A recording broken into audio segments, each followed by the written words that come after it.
really excited for today's guests and for today's topic. So today I have with me Jennifer Perez Solar, who is a purveyor of love and light. And I also have Jenn Nadamoto, who is the supernatural alchemist. And they are both with Allow and Flow with Jenn and Jan. And I have actually had Jenn on my show before on the Soul Cafe, and we talked about healing with color and light. And we're going to dive a little bit into that today. And we're also going to see where this energy takes us. So welcome, Jenn and Jan. So glad to have you on today. Thank you, Tanya. I'm glad to be here. This is great. I'm excited. So happy to be here with you. Thank you. So let's dive into color and light. How do we heal with color and light? What does that look like? What is the energy behind that? You know, I just recently did a podcast on the healing benefits of sound. So now it's time to dive a little bit into color and light. What does that look like? I'm going to let Jan go ahead and start with this, and then I'll jump in. This is what we do. We just kind of. That's awesome. Well, I mean, we know that we're all energy. I mean, everything is energy, right? And everything that we touch, that we come into contact has an impact on us. So just imagine if we are purposefully and intentionally shining a colored light on us, right? Where we can do intentional healing with that frequency, right? So, you know, I mean, so when we talk about this, it's not only the flashlight or the color light, device that we use. It's everything around us, right? Yeah, and our chakras all have colors, right, too. So it's like our energetic system is also built off of colors as well. Exactly. And our aura as well. Exactly. Yeah, and yeah, we could go into the aura thing, but that's a whole life in itself. Well, let me tag on to what Jan said, because I think that it's something that we do a lot in our classes is we talk about color and how that energy, how we infuse that energy into our bodies, not only through color light, and we use instruments to do that, but also through the clothes that we wear. We noticed that we both were wearing red today. That's an accident. We didn't do this on purpose, but for whatever reason, we were feeling energized. We were feeling passionate about this conversation. So red usually comes in for me, and I'm getting really strong chills on that. So I think I am too. I just got them too. Yeah, good point to make. So, you know, it's the colors that we bring on, that we put on our body. It's also the colors that are around us and in our energetic surroundings. So oftentimes we forget, and we live in a monochromatic world. Thank you. My guides are getting ahead of me, so it's flowing in very quickly and it's out the mouth. Yeah. But that type of world where everything's in grays and you know, tan tones, and people are decorating their houses this way in these tans and grays, and they forget to bring in the color. So we oftentimes talk about bringing in the yellows and the oranges and the blues and the purples. All those colors are meant to do something for you. They're meant to bring another energy to you, because through their frequencies, that's what they do. Yeah, so let's break that down. Let's go through some of the colors and what are the energies that come through those, because I think that's important for people to understand. If, you know, because I know when I work with clients, I can tune into the chakra system and see where they have an imbalance, and then I can offer suggestions on certain colors that they may want to start eating or wearing, or, you know, kind of surrounding themselves with. So what are those attributes or emotions that might be attached to some of the colors? Well, I'm going to let Jan jump in on that one too. Okay, well, you know, so in our classes, we teach people how to actually bring in their own interpretation, because, you know, when we're young, I mean, we learn everything from our outside environment, right? And while there are innate properties of each color, and they vibrate at certain frequencies, we may have built into us a different thought pattern, which will change it entirely, right? Because it's all intention as well. So, you know, like, for example, let's take red, right? It could mean passionate.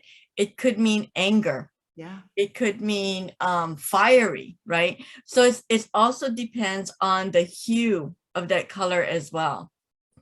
Right. So they're different. So when you ask about that, like even with the chakras, right, it's the colors of the rainbow. Right. Yes. And from what I've learned from one of my mentors is that it did arise from the hippie phase, right, the 70s, and which is really interesting. So I mean, we relate those colors to the chakras, but are those chakras really those colors? That's a good question. That's absolutely a good question. And what color is that? There's so many shades and so many hues of each of the colors on the spectrum. Exactly. So when you ask, what do they mean? I mean, we have the textbook definition of them, but then we also have our own internal, meanings to each color and feelings. Just bring in feelings, right? Because absolutely feelings are 100% part of this whole thing. Yes. Right. So so I brought in red. Blue is calming. Blue from my practice in with facial reflexology, blue is also controlling, so it's restrictive as well, right? So there's many ways. When I think of blue, I think of cold. I think of so I guess that's where restrictive could come in, right? Right, exactly. Yeah. So I'm going to tag on to what Jan said, because this is what we do in class. So when we say we allow people to give their own interpretation of color, it is their diary. It's their own color. And so when she said red, for me, red reminds me of trauma. Red reminds me of an area that's very, I will say probably chronic more than acute. Red also for me is, I always had an aversion to the color red. Like red almost was harmful to me to even think about. I never wore it and I never wanted to be around red. To me, I don't know if it was the stop sign thing as a child or why red was that color for me. But what I learned is that feeling of red was something that I needed to put more blue on. Oh, interesting. So for me, utilizing other colors to tone down the emotion attached to the specific color. Right, because the blue for me is cool and calming, but it also tells me that there's some sort of emotional need that needs to be filled. So when I see the red, oftentimes I want to put blue on it. That's really fascinating. And I know, for me, one of my favorite colors is yellow. And I love it. It makes me feel sunny and vibrant and bright. Well, one of my good friends, she hates the color yellow. She just is repulsed by it, And so it's funny how everyone we have an emotional attachment to colors, whether we consciously recognize it or not, right? In modalities, when I use the color yellow, it's funny that you said that, because when I use the color yellow in modalities, or when I'm working with a client and they say yellow is coming in for her or for him, it's always to me about detoxing.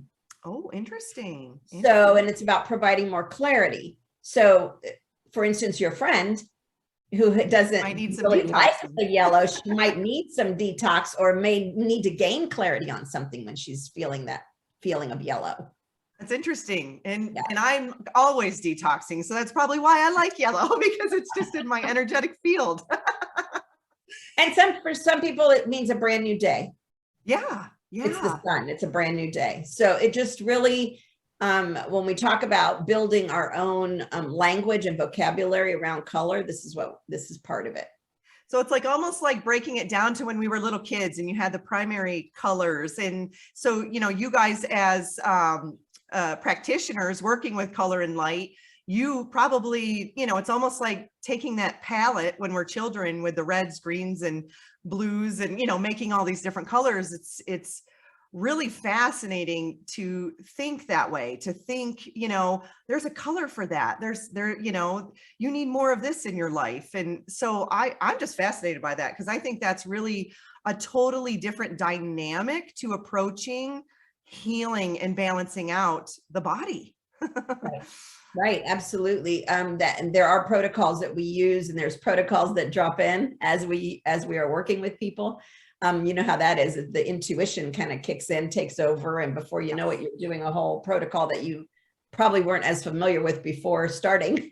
Yeah. But because you're guiding yourself through as well as interacting with that client. Yeah. So let's walk through when you're working with a client. What does that look like? How does a session look? Because there might be some people, who are listening who are going to want to reach out to you, after this show. And, let's give them a little bit of a visualization of what and I know you can't say a typical session because they're always different, but what would a session, look like? Jan, you want to go ahead? Okay. Yeah. So I'll go first. Take it away, Jan. So for me, I work with the aura a lot. So I'll balance out the aura by bringing in different emotions for them. And so that would be one type of session that I do.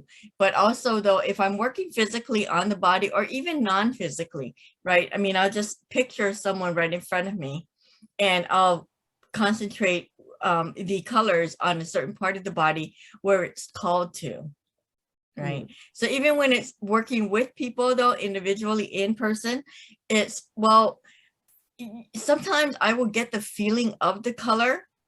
And if I have my color torch with me, then I'll use it. But if not, I'll just put that color on them. Yeah. That's really neat. So so have you had experiences where they feel that, like in the moment, do they feel that when you've activated the color within their auric field? Yeah. They do. They do. Oftentimes they do. And Jennifer will testify to that.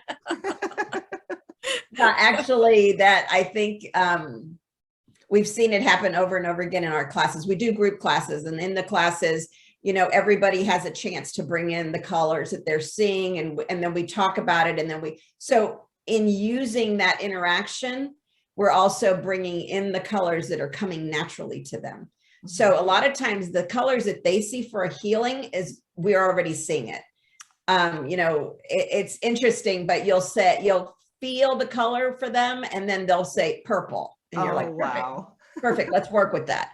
So a lot of times our guides are actually working in unison. I keep doing this. They're making me do this because that's what it is. It's like a cycle of information that goes between the practitioner and the client. And I feel like that they're getting the information just as we are.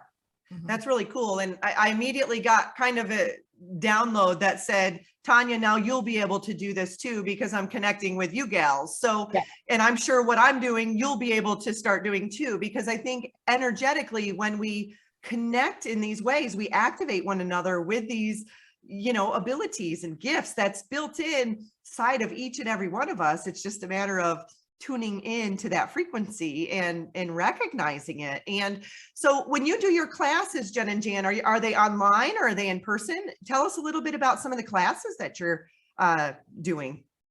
Yeah, so we our are. classes, go ahead, Jan, go ahead. So our classes are definitely online from the shore of Hawaii to the shore of Florida.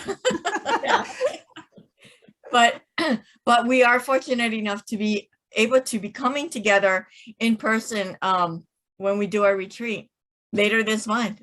So let's talk about that. So when Jenn had actually reached out to me about that, and that's why I said, you need to come on my show because, first of all, Mount Shasta is amazing, amazing energy. I was sharing with Jan before Jenn jumped on that the summer of 2020, I was everywhere, and Mount Shasta was one of the places that I had actually visited.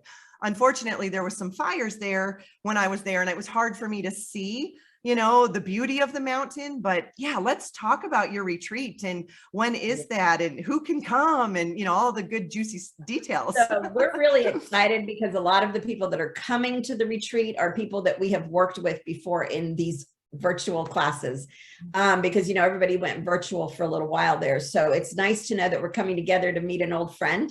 And to be able to work with them and to be able to work with some of these some of these protocols. So we're going to be able to do some color light practices. We're also going to do some hikes. Yes. We're going to see the sites. We're going to be activated in other ways. And we're really excited about that too. I feel like this is giving us a chance to really just be back in person. we all miss each other. It's like the group interaction has been great online, and we do really well because people love groups, and they love in the comfort of their own home with half pajamas, whatever, pajamas on the bottom and top on top. That's what whatever. I'm wearing now. Yeah.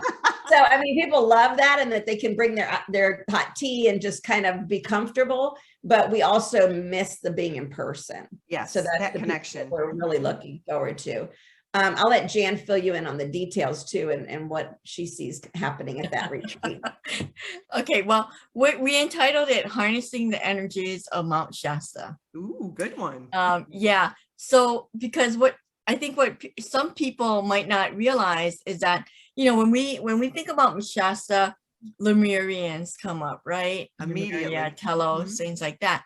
But there's a lot more that's there.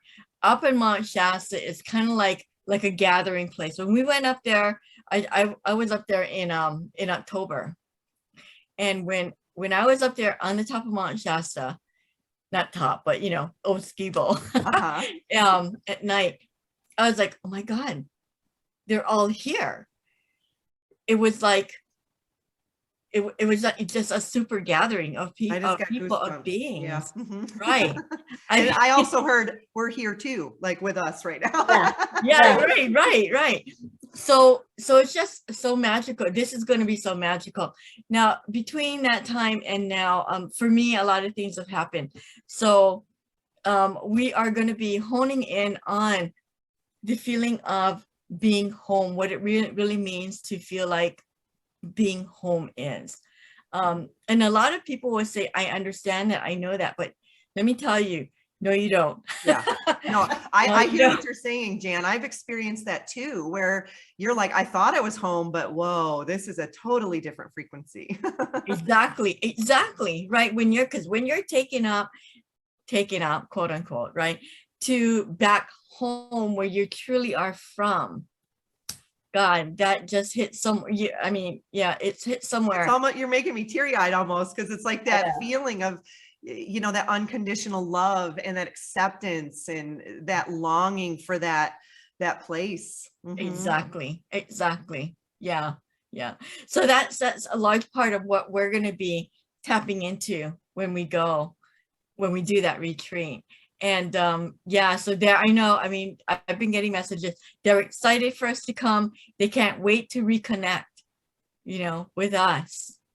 And that reminds me, that summer in 2020, I was guided to North Washington to a Sasquatch retreat. Actually, I'm kind of a big Sasquatch gal. I never was living in Florida, but when I moved out to North Idaho, it was something that called to me very, very deeply. And there is a lot of connections to Mount Shasta with Sasquatch as well. And so I was guided to go to this retreat, and I came in contact with what's known as the Mitchell Hedges crystal skull. And so that skull called me in, and I immediately heard in my mind's eye, when I was in the presence of that skull, welcome back. It's good to see you again. And I started to see flashes of me and a whole bunch of other people surrounding the skull, programming it in what I thought was Lemuria.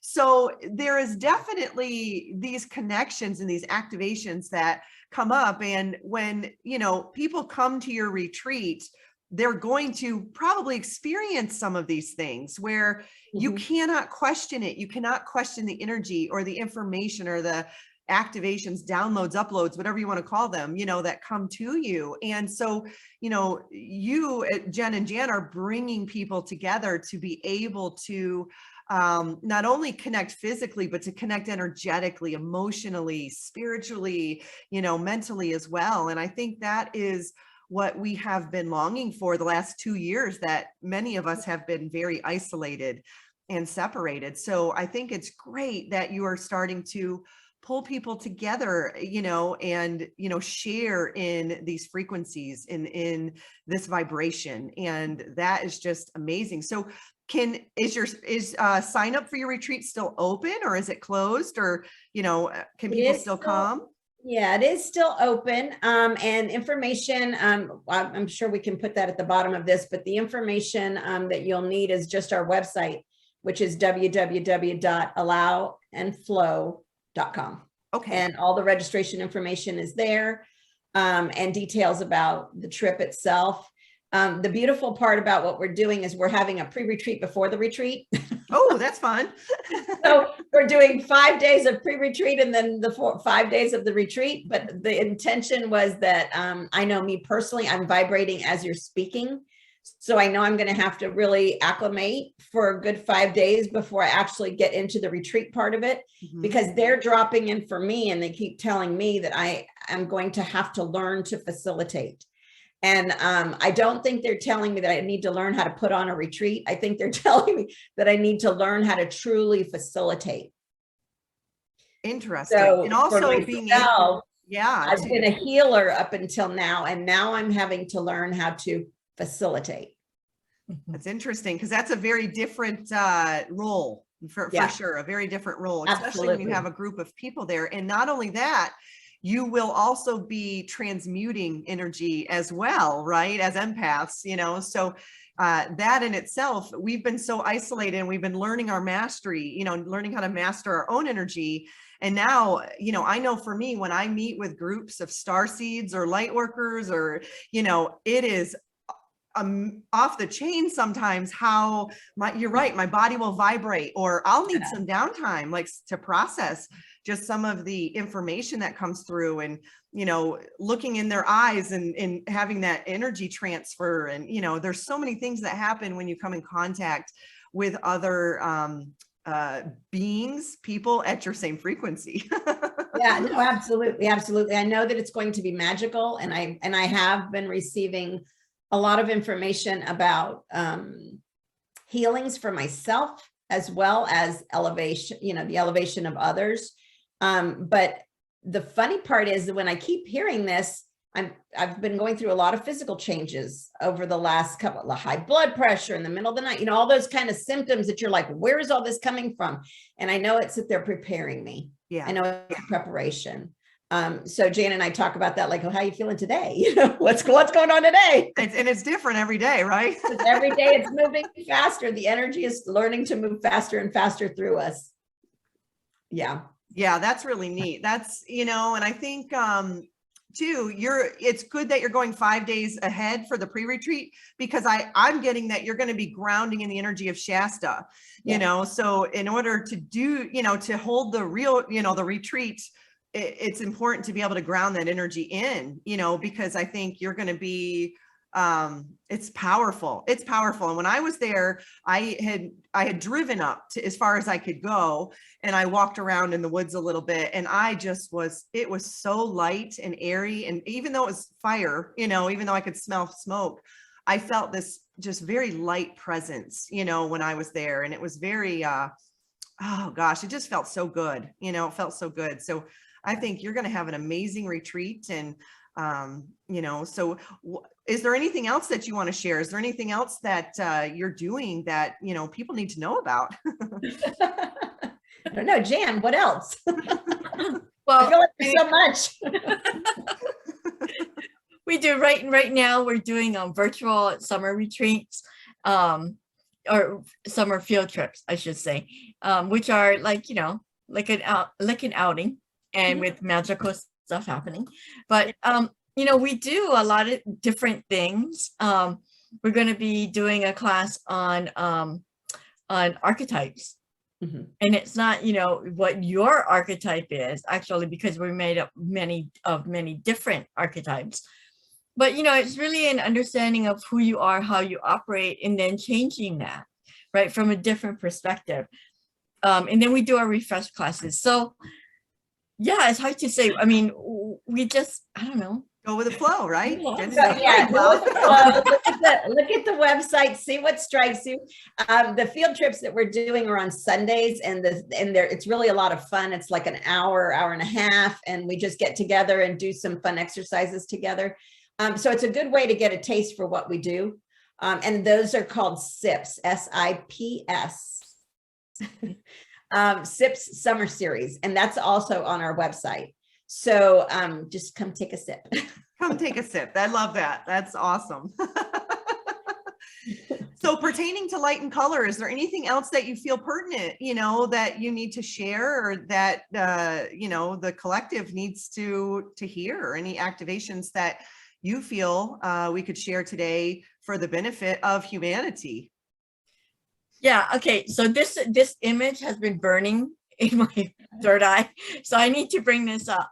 So just imagine that you're in a black and white movie, right? Wizard of Oz. I keep hearing Wizard of Oz. Wizard of Oz. Okay, Wizard of Oz. Let's go with that. And then colorize comes in, and it colorizes the field, or it colorizes the Tin Man, right? But just imagine how it would be to just have that one thing pop up, so vivid and so vibrant, right?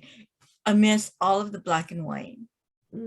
Just that feeling, that emotion, that wonderment of that color, those colors just popping up, right? And everything else is black and white, right? Or sepia, whatever it is, right? But it's monochrome. And so I don't know what message there is in that, but I have a second part. I do too. Go ahead, Jen, because I think I'm getting the message. Yeah, I have a second part to that. So we like to do homework in all our classes. And it's funny because I had one client call me back and said, I'm trying to get the homework to you. I said, no, it's not going to be graded. But we call it homework because it's something for you to work on your own.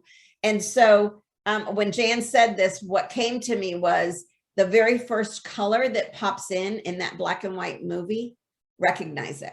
Whether it's purple, pink, green, blue, whatever that color is for you, recognize that color, write it down, describe it, describe the emotion that's attached to it, describe when you first saw that color, what you first thought about that color, how that color affects you every day, and what it tastes like. What does that color taste like to you? What does it smell like to you? So that's the homework.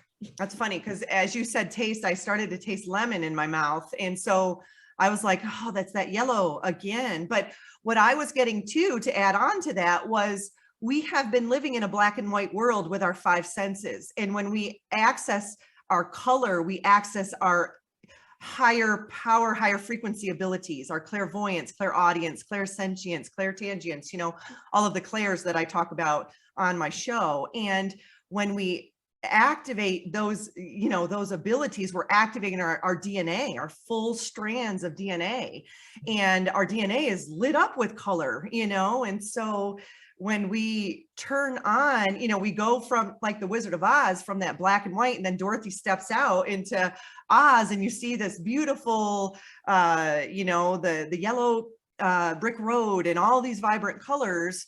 That's when, I'm almost visualizing each one of our chakras just bam, bam, bam, bam, bam, like strobe lights, just, kind of floodlights just turning on. And so, when we start to activate one another, we have the color activates, with inside of us. And that's when we become colorful, our personality and the way that we present ourselves and our emotions too. Black and white, I visualize emotions like shame and guilt and, hate and some of those heavier emotions. I guess that's just the way that I was visualizing it. And then when we activate our color spectrum, it's more lighter colors like the joy and, the happiness and, things that just feel lighter. So I don't know. I think that was a threefold message that we got there from each of us that was coming through. Like the way they tied that all together, don't you? Those guides just get in there and they go, oh, let's make it all work for these people. Exactly. And I know that's happened with you and I, Jen, when we have done, things before. We're like, whoa, that just totally took us off on a different tangent. I just want to add something to the senses too, when you said that, because we said taste. Every day I eat an orange, and the people who are in my classes, they know they laugh at me because I eat an orange and I followed up with 2 chocolates. Because you're from Florida. Yeah, whatever. But the orange for me, that color orange has always been about joy for me. But it also means focus for me. So when I started learning protocols, I learned how to bring in orange for focus. So when I'm looking for focus, joy, I think of that orange. And every day when I sit down midday, when I'm just starting to hit that slump, I eat my orange. I love So what that. that's doing is triggering that emotion for me of the focused joy. That's neat. So is there an exercise that you could share with the listeners that could help them enhance their abilities to sense their colors? Oh, that's a Or good it could even be something that you do regularly that seems simple to you, but could be helpful for people out, just to really tune in to more of the color spectrum, Yeah. So I'm going to take that. Okay. Go. Because I'm going to tie it in with the scenario, right? With the black and white and the color coming in. But before I do that, I just want to mention that what they were giving me is, think of it like going in through the Ds, the 3D, the 4D, the 5D, the 6D, right? Because when you get into that mode of seeing that color and just opening up your imagination, that's actually how you connect to source anyway. Yes. Right. So that's physically, it's an easier thing for people to hang on to or to use, right, to get to where they want to get to. So, okay. So I digress there, but I like that. I like that because I can sense what dimension I'm in based off of the colors that I see and based off of how vibrant it appears. Right. Right. So the clearer it gets, the whiter it gets, the higher we're getting, right? Yes. Mm-hmm. Yeah. Yeah. Okay. So, sorry. So what's your question? An exercise. An exercise. Okay. Yeah. So I would say, take that color, close your eyes, take that color, what pops out to you from that black and white scenario, right? And then just start feeling into it. Allow that lemon to pop out, or allow that orange to pop out, and just what they're showing me now is things just popping out, literally popping out of that color, right? And even a smell popping out of that color, and to just immerse yourself into that and just see. It's like a cartoon, actually, is what they're showing me, right? And just immerse yourself into it, and even and you can even go into the emotions that you're feeling. What is that emotion? And it may be not good, an emotion that may not feel so good to you, but then pay attention then to what hue that color is then that's making you feel that way. Right. Yeah. So tuning into your five senses and allowing that color, okay. So that is a good exercise. So, say you pick a color, green or something, and you're like, okay, I'm going to tune into all five of my senses. And I'm going to ask myself, what does green taste like? What does it smell like? What does it look like? What does it feel like? What does it sound like? Right. And I know for me, I can do that sometimes. I recognize that, I'll be working with a client and I'm tasting bitterness, in my mouth or whatever. So now it's like, I want to take it to the next level and apply a color, to that. I guess I've never really thought about doing that. So, and that's just a very simple exercise that you can do. Pick any color and then, practice, and then maybe go through a color spectrum where you're like, okay, I'm going to try a new color today and see, how that makes me feel. I think that's a great idea. Green too, Tanya, because I was thinking green. So this is how that works. I was thinking, oh, green would be a good color. And then you said green. That's funny. So that works always. But the thing that I love about the green is that when we talk about the hues, like, you can see that deep green that's like the grass. Mm-hmm. And you can almost taste the bitterness of the grass. You feel the chlorophyll, in your body. You see the green that way, the way it stains your clothes. And you smell it. Yeah, like mowed lawn. Smell the fresh cut grass. Yes. And then you can take that same green and you can turn it into a very bright, vibrant Kelly green. And then it looks like those leaves that are just starting to, come off the tops of the little weeds and stuff. And it's a whole different look. It's a whole different feeling. It's the feeling of something new, of new birth. You see, so you can take this and take it even further by thinking it through as to what this really symbolizes for you and the feelings that it evokes in you. So I would say the step that I would finalize that with is writing it down. Yes. Or cementing it somehow. Even if you don't write it down, if you just speak it into your phone, you record your voice talking about it, and then go back and listen, because you're going to always get new messages from that. I love that. I love So that. I would say write it down or record it or do something to cement it and draw a picture of it. whatever it is that makes sense to you. I always keep my 64 crayons. 64 crayons. Yeah. We're so in tune. That's hilarious. It's crayons. It's like we're hearing each other's things before we even say it. Yeah. So that's one of my tools. Play-Doh is another one.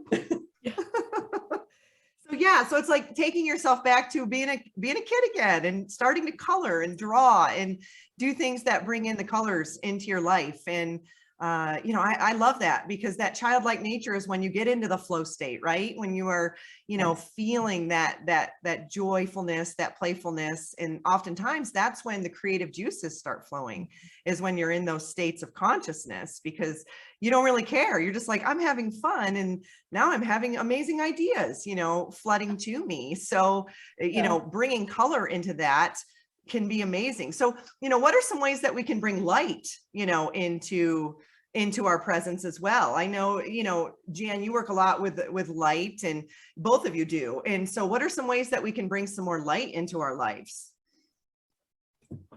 Okay, I'll take that. All right. So I have a lot of tools. Okay. She does. She has more tools than I do. So obviously, I mean, got a big supernatural alchemist toolbox. Yes, yeah, it's the alchemist in her, right? I collect a couple things, but she's got them all. Okay. Well, yeah. Okay. All right. So, so we can use a regular flashlight, actually, and you can use like a sheer scarf, and use that light. Put that scarf over you and use that light in a particular area. You can go out in the sunshine. I mean, that's light, right?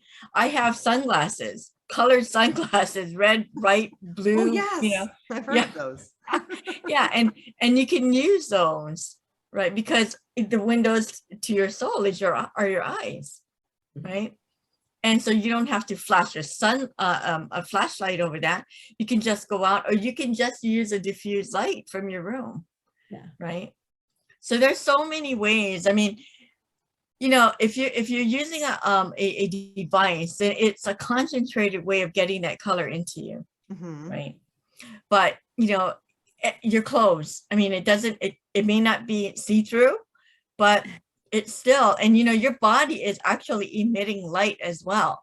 So it's it's reflecting that color off of you back into your body. One of the jokes that I make is, what color underwear do you have? Yeah, you're right. Most people buy white, black, and beige. Yeah, I was actually talking to a client yesterday and said, I was trying to get more rooted, so I do have my red underwear on. I said, awesome. That's hilarious. Yeah, exactly. But so people, for that aspect though, people don't think about that we have light emitting from our bodies, right? And it's reflected. I mean, it's reflected right back at you. It is, and I love that, because it's so powerful, and we have more light than we even recognize that we have, And so I think too, just opening your curtains in your home and doing things that bring in natural light. Try to get away from the artificial light if you can, tune into the sun. And I like to decorate, with color.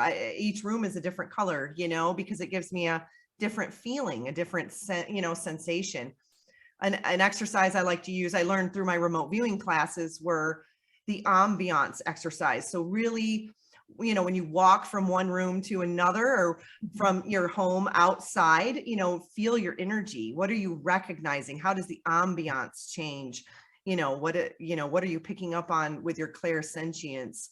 And you can also correlate that with colors as well. You can say, wow, my home feels a little more gray or white, or, whatever. And then I step outside and I see the trees are green, and the sun, and, and the blue sky, all of these things. So just recognizing more color, in your life. And people would always say that to me. I worked in a hospital setting, and most people wear blue scrubs or, plain. And I was always wearing something vibrant and colorful. And people would say that you're so colorful all the time. I'm like, well, we kind of live in a bland world, right now. At least that was my experience. So it's nice to be able to incorporate that. And if you have to wear blue scrubs, wear something that will bring in, you know, wear some colored shoes, or, you know, something that will bring in some color into your life. Because I know, at least in healthcare, it was difficult to, you couldn't wear what you wanted to wear. You always had to wear, you know, a uniform or whatnot, but I felt like you could spruce it up a little bit. Well, and I love that we brought in the materials and colors and things, because it's also like, pay attention to what color sheets you're putting on your bed. Yes. You know, maybe lavender with, you know, this whole lavender beds.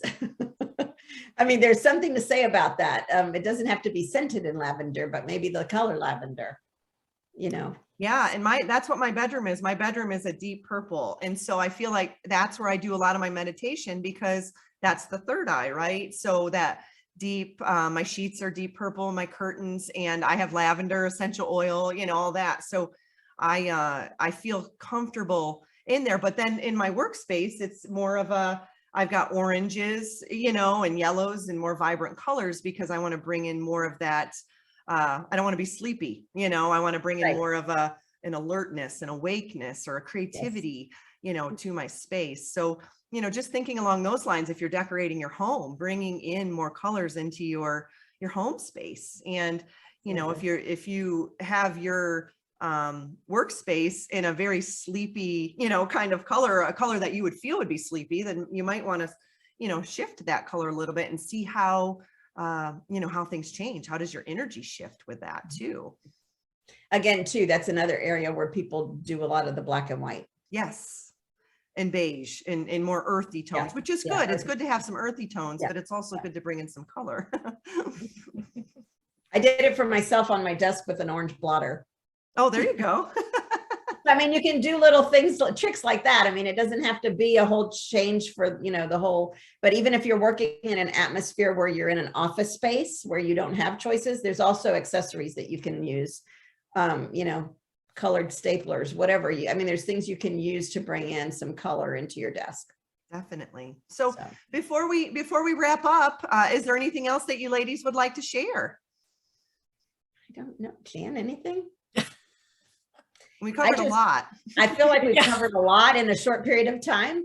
I love working with you, Tanya. Every time that we're together, I feel like you said, the sparks are flying. The information is going back and forth. So that's awesome. I love that we brought Jan in on this one too, because I feel like it's nice to have that kind of a connection where you see it going, you know, tumbling in the same vein. You know, all that information is just ruminating between us. So that's been fun, and I appreciate you having us on your channel. Absolutely. And I thank you so much for, you know, spending the time with me. I know we've tried to book this a few times, and but today it just, everything aligned, and it was meant for us to share this information. And I sent out I posted a podcast yesterday about sound, and I thought, maybe that's why. Maybe I needed to do the sound first, and then now we can touch on the color and light. So I appreciate both of you, and I look forward to hearing all about the amazing activations you get at your retreat and all of the beautiful scenery that you get to see at Mount Shasta. And I know, Jen, you probably want to send everyone love and light, and right, sending it out to the world for everybody. So thank you so much. And thank you all for listening and tuning in to today's show. And I will leave all of the information below, so you can reach out to Jen and Jan if you'd like to sign up for their retreat, or if you'd like to sign up for their SIPs, or even schedule a session with them. I'll leave all that information below, so it's easy for everyone to contact you. So thank you so much, Jen and Jan. Thank you. Thank you, Tanya.